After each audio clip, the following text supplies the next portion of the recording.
Hey guys, and welcome back to Sonic Mania for the first new stage of the game, Studiopolis. First one they actually showed off back at that live stream that I see in my dreams. It haunts me to this very day. Oh, if only Christian Whitehead could use the Phantom Ruby to wipe it out of existence, but I digress. Flame, you tend to like funky stuff, I've noticed. If not, that's your new character trait. Yes, I can literally project character traits onto the HFC co-comms. That's why I have such good chemistry with them. I'm rambling. Flame, I'm scared.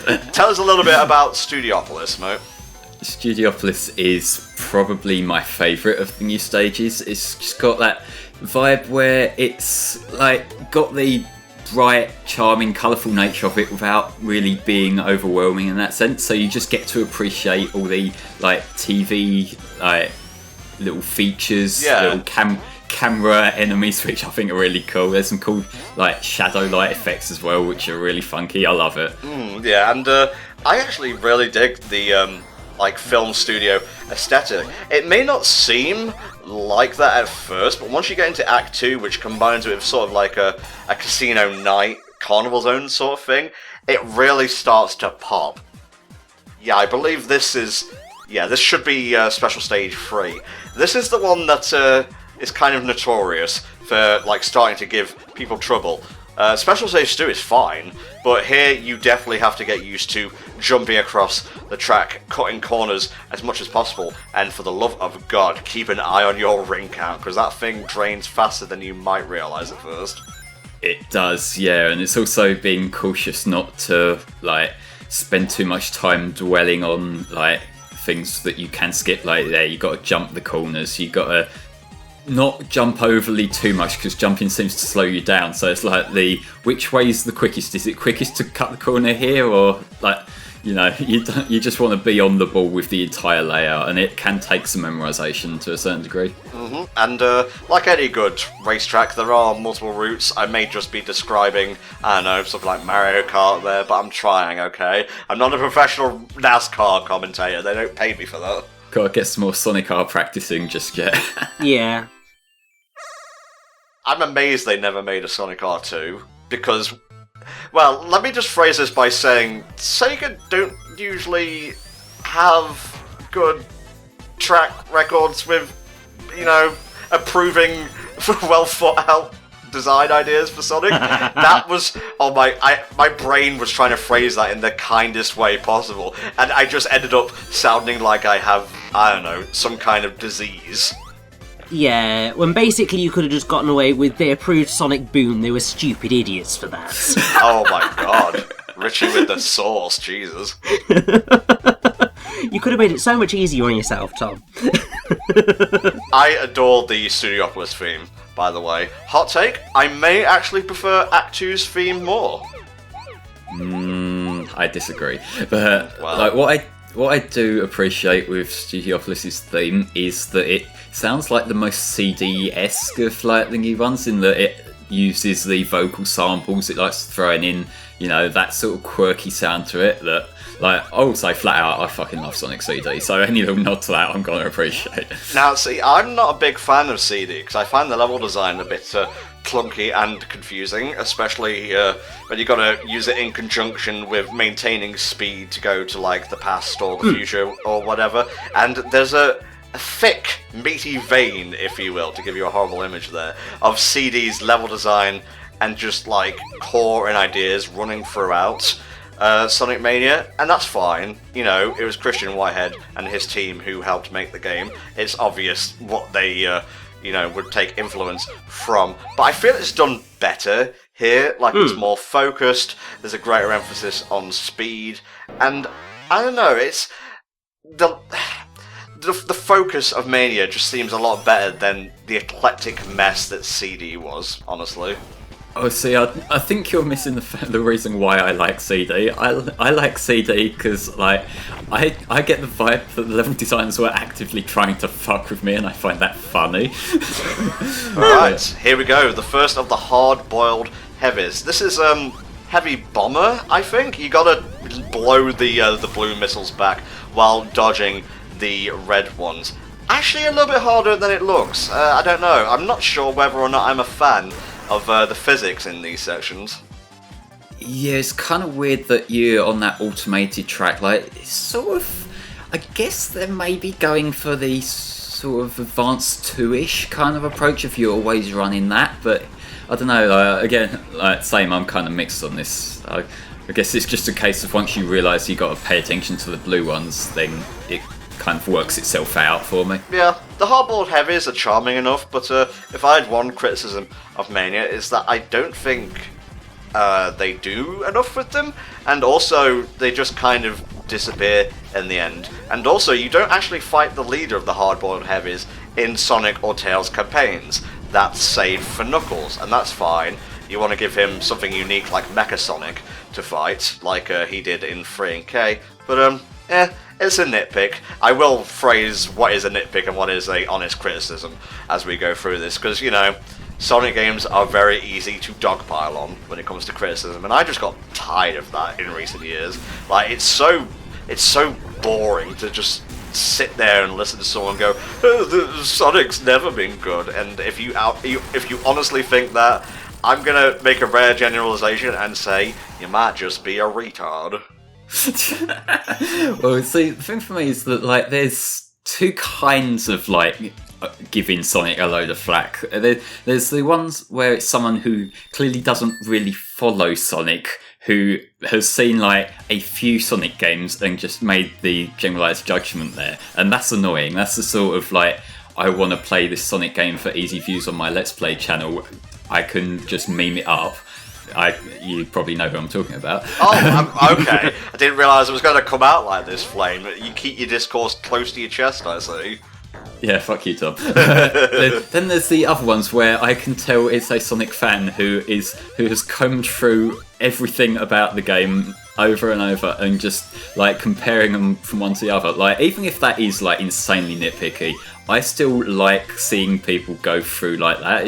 It's just a thing of mine that, like, it's more a game design analysis at that point, which I have always really appreciated. Was there ever a Sonic gachapon machine, or just like a gambling machine in general? Because in Act 1 of Studiopolis, I think there was a reference to that popcorn machine thing that was recently dumped. By the way, we don't handle those sorts of like rare Sonic things. That's more FTCR's bread and butter, I suppose, and they've actually done a quote-unquote LP of it, so if you want to see that, go check that out, subscribe, etc. Where was I going with this? I have a really bad habit this past year of saying stuff, and because I don't want to do retakes, I'll just roll with it. But yeah, I like Act 2 of Studiopolis a lot. I don't think Studiopolis is my favourite of the 4 new levels, which is a bit of a shame, and something I'll get into later. But it's probably my second favourite, for sure. Well, I mean, it's certainly looking like a really... like, the design of Studiopolis just looks really fun, and... for me anyway, considering the experience that I've had of Sonic has been very much the 3D games, and then having seen the 2D games, this does just seem so different and unique in terms of Sonic, and actually in terms of quite a lot of platformers in general, and I'm really appreciating that. What this reminds me of in terms of like the whole TV studio theming, it reminds me of like, I think it's either the tutorial level or the first proper level of Pulseman. You know, the one where there's all the cameras and that, like, going off at you. Like, unfortunately, we don't get the really cool Volteca thing, but, you know, take what you can get. Well, you know, that was saved for Rotom, etc., I suppose. For some reason, I get vibes of the tutorial level of Chronicles. No, not Chronicles, Chaotix. They both start with C, that's why I got confused, I swear. Maybe. I haven't actually played Chaotix. It's on my I'll get to it eventually list. But oh, good. You can record that one for us then. Yeah. I probably will, because, you know, I'm fine handling any games that I can bullshit my way through with save states. Alright, who are we doing? You brought me back into spikes, you motherfucker! Oh, this is a cool boss gimmick. I'm liking this. Seems like it might be a bit of a frustrating thing to fight, but I'm liking this as an idea. That's really unique. Oh, it's really hard. Why would Eggman ever program this? Like something that could affect himself? I don't know. It's done, again, much harder as Knuckles because you can't jump as high. And by the way... Oh yeah, that Yes, ringing is I taken went there. directly from that infamous live stream, and the date on there, the 22nd of July, 2016. That's when they announced Mania and showed off Forces, but didn't name Forces. It was just Sonic 2017. Join the resistance. Hashtag. Yeah. But if you listen very closely there, you can almost hear Skylar Shillin-Totino's in the background. It's great. Anyway, Flying Battery. This was another one that was shown off like ahead of time. I kind of like Flying Battery mainly for its music more so than the level itself. Yeah, it's interesting. Kind of not ironic, arrogant to say, but if you know me and you know my love of 3K, you'll know that Lava Reef or Flying Battery are my favourite stages in that particular game.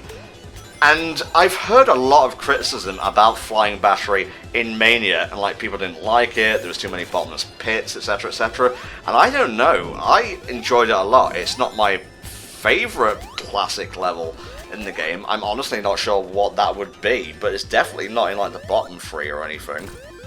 So it's fine to play, it's just I remember this for the music, although I will say that I think my impressions of this remix of the song, I've sort of been spoiled by that Snaffle Man remix, the OC remix one. So like, as much as I love having the heavier take on Flying Battery, you're probably not going to be able to top that. I'll meet the critics halfway and say, Act 1 doesn't do a lot for me, at least not right now, but Act 2 is really, really good. Act 2 is where it gets a bit more remixy, and you probably know the part I'm talking about, and that's another one of these things of, you know, the team just going out of their way to give little nods to more Sonic stuff than they had to. Yeah, it's cool. I didn't want that lightning shield anyway. It's fine. The elemental shields are back. You've got the flame shield, you've got the bubble shield, and you've got the lightning shield. Did the lightning shield always have a double jump, or am I just going insane? Yeah, it did in 3K. Okay, well, the new thing they added here is magnetism, which you can use to stay on the upper route, you know, find more special stage rings, collect more goodies and whatnot.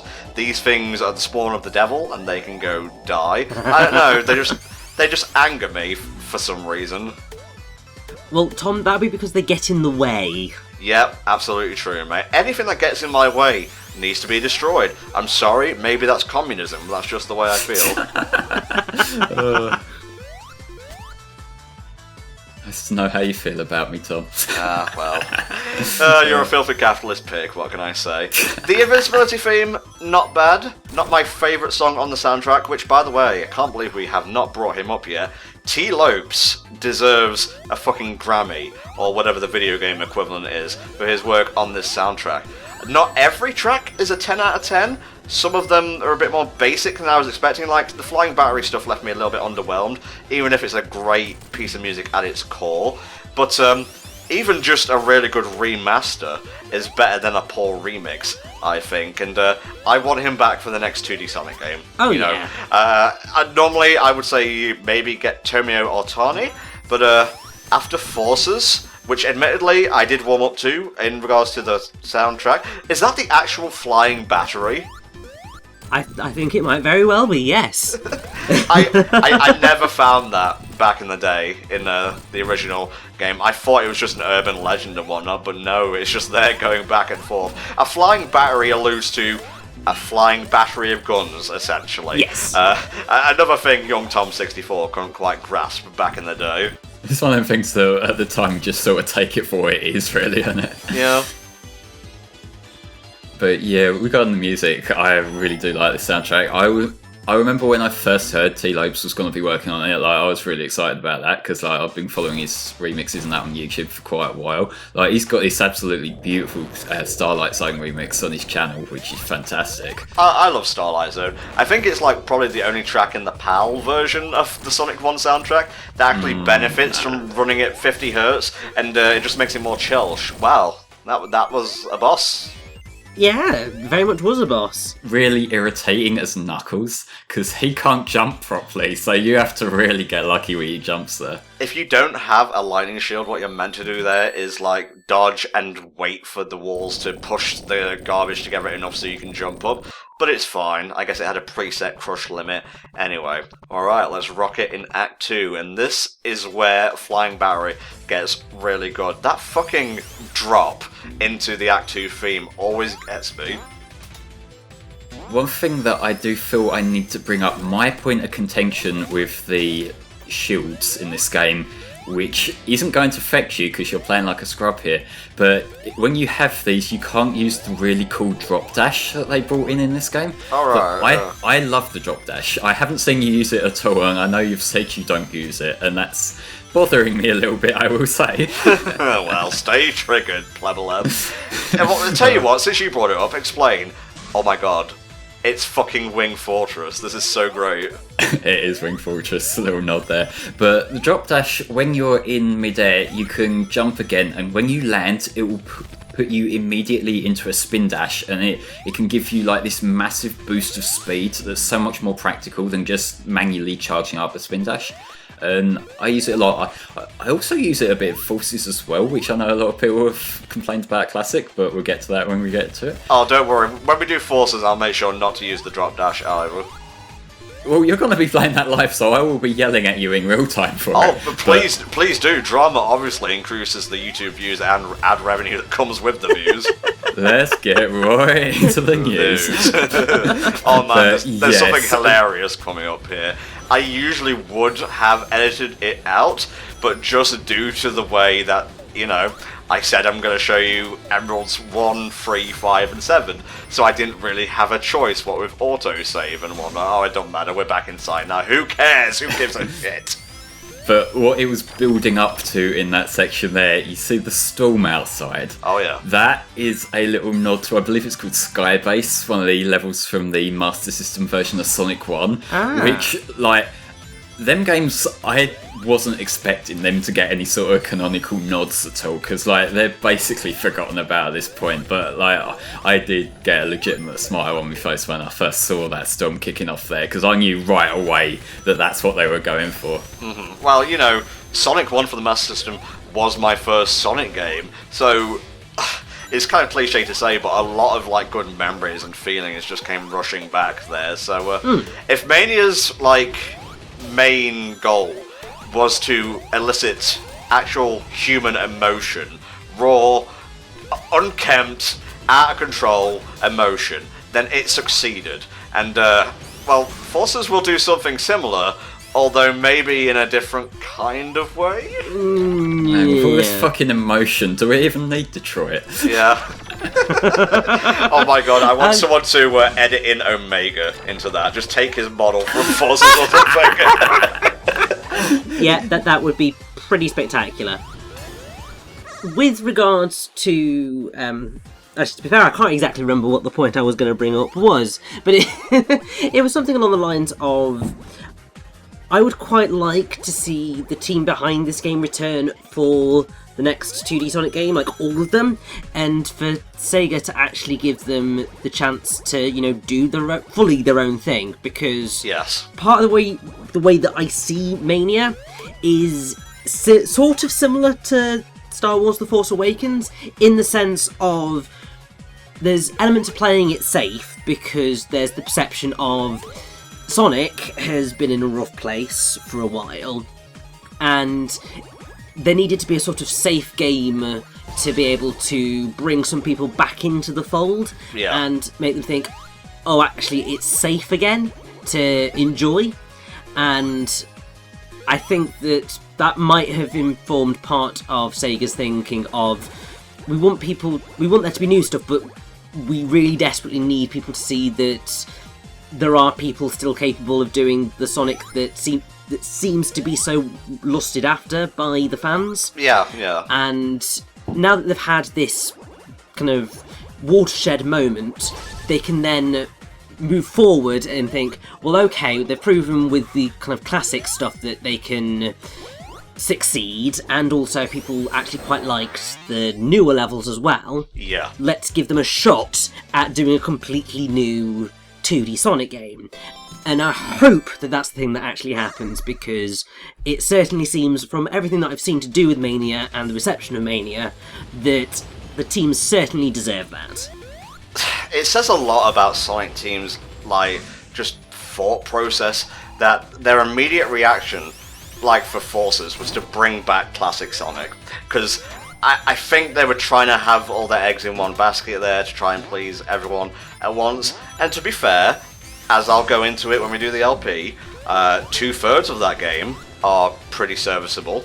You can probably guess, just from where I'm going with this, what the 1/3 that doesn't really work is. So maybe drop the Green Hills, maybe drop the classic Sonics, maybe go full 3D for a change, and I don't know, maybe we'll get somewhere. I know it's a brave new world, Izuka.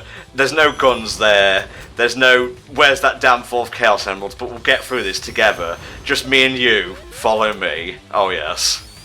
Yeah, well, I think the problem for the longest time is that Sega haven't really got a classic Sonic, like what people like about it. Like if you think of the last few attempts, like Sonic 4 was like probably the biggest example of that, because like that is not Sonic 4. Like, it's called Sonic 4, but it is not fucking Sonic 4. And then again in Generations, it did it quite a bit better, but that's still not classic Sonic. It doesn't control anything like classic Sonic. The jump is fucked, and like it's not gonna have the same appeal to it, like in terms of the level design and whatnot, as classic Sonic does. Whereas it seems like the Mania team get it.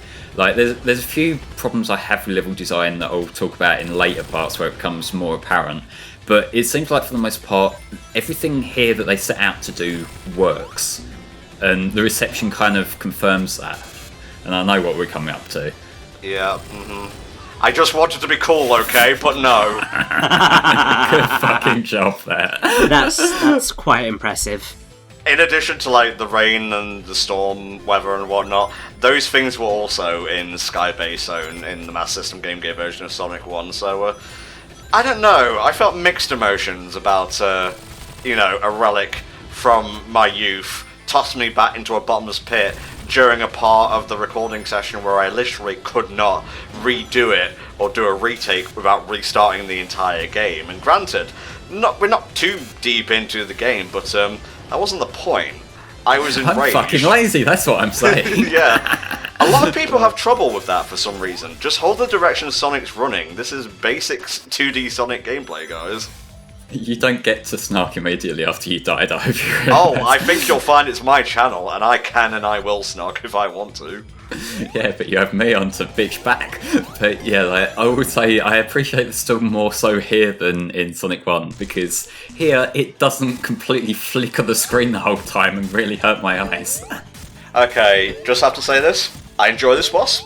I think the gimmick for defeating it is cool, bada bing. This is by far the most fan-gamey boss in the entire game, right down to like the sprite design and whatnot.